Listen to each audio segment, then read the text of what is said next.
Le président de la République a décidé d'imposer un confinement. Plus de ciné, plus de théâtre. De faire des bisous à distance. On peut plus marcher dans les rues à 1 heure. Bon ben, je vais écrire alors.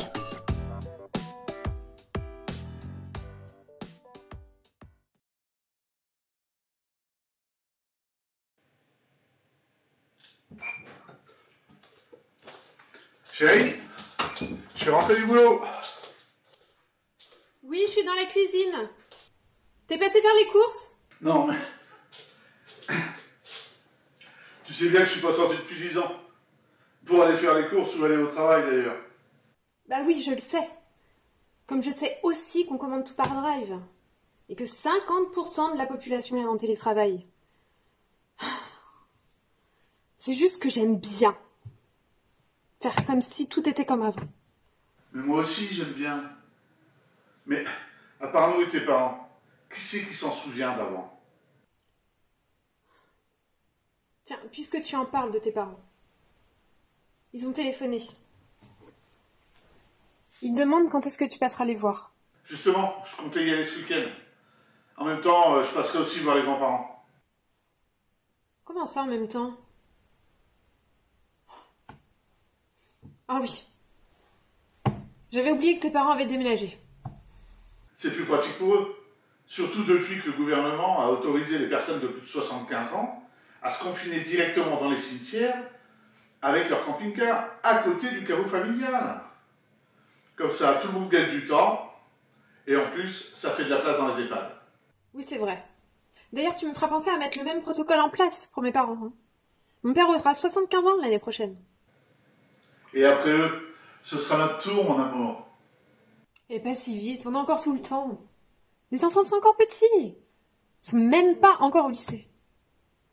Et maintenant, il lui reste encore 2 ans de primaire. Oui, t'as raison. Je vais un peu vite en besogne. Au fait, tu as reçu le résultat du test quotidien? J'ai vu les résultats pour tout le monde. Il n'y a que le Julien qui est positif. Bon. Il est asymptomatique, hein, donc... Et il n'y a que lui qui est positif, d'ailleurs.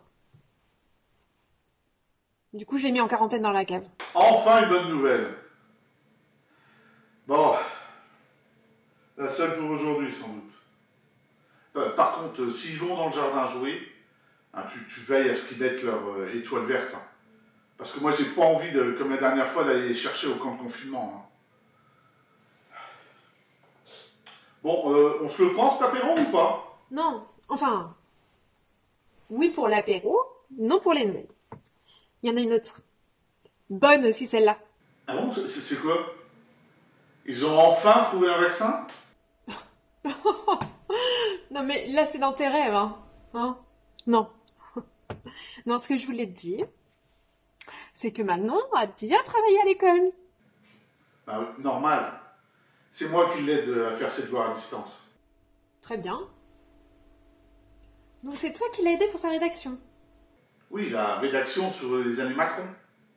Et les conséquences économiques de la première pandémie. Oui. Non, là, j'étais très inspiré. Hein.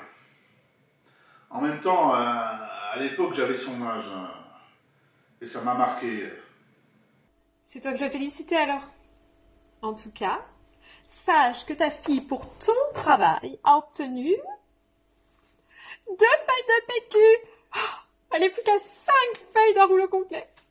Oh, je suis trop fière d'elle. C'est génial, ça. Je vais aller lui faire un bisou, tiens. Tu es fou? Un bisou? Mais tu veux la traumatiser ou quoi? Je plaisante aussi. Y a pas que toi qui fais de l'humour dans cette maison.